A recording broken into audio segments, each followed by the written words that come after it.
forward, we will no longer use this pending the outcome of additional studies being conducted by the Federal Highway Administration.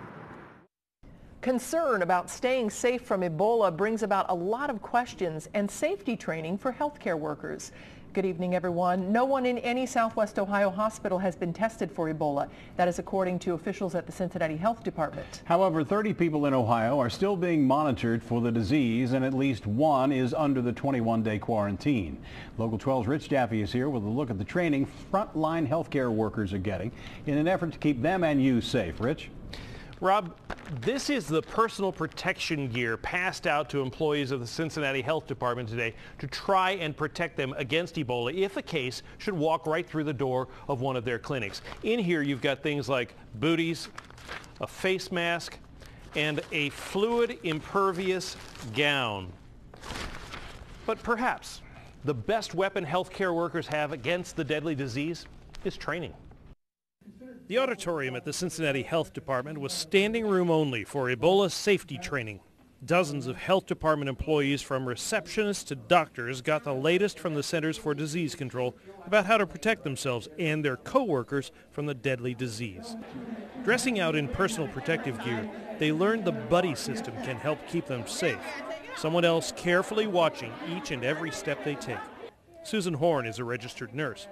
She says she's used the same kind of gear before, dealing with bacteria like Mersa. I feel as though Ebola, if you contact it in the United States of America and you're a healthcare worker, that you will, survive that. But of course you don't want to, come in contact with it, but you definitely would survive. But not everyone is as comfortable with that idea. Valinda Hallams works at the front desk of a health department clinic. We ask the questions that they're saying that we're supposed to ask, and if they say yes, at that point we're to put on a mask and give them a mask. Well, our question is, well, are we already exposed at that point? And then we're going to escort them to the back where the doctor's going to come in all suited up. The questions she's talking about are designed to help frontline healthcare workers determine if someone presents an Ebola threat. Part of that is, have you traveled in the last 21 days? If the answer to that is no, the screening is over. If the answer, yes, I have traveled, well, have you traveled to Sierra Leone, Guinea, or Liberia?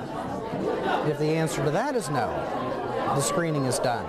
But if they answer yes, the process goes into high gear, and so does the concern level, especially for those on the front desk of the front line. How do you stay safe? It must be making you nuts. We pray. I pray. One of the most important things that healthcare workers are told to do over and over again is wash their hands. Another tool that's frequently used in battling this disease and many others is bleach. Apparently, there's almost nothing germ-wise that can stand up to a good bleach bath. And that's good to know. Rob? Rich, but I noticed that their neck is exposed, and one of the nurses, as I recall from Texas, had a problem because her neck was exposed as well. Is that a problem here? Well, we talked about exactly that. I noticed the same thing there. And as it was explained to me, on this level, the healthcare workers are expecting people that would only have the preliminary symptoms and signs coming into them.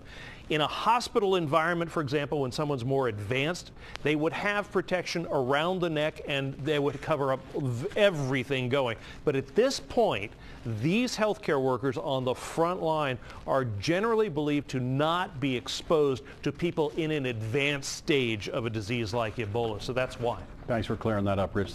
An article published today by Reuters has some medical professionals wondering if bleach or hand sanitizer being used by people in West Africa doesn't make the skin more susceptible to penetration by the Ebola virus. They also say no one knows for sure how long it takes for Ebola symptoms to show up after a person has been exposed to the disease.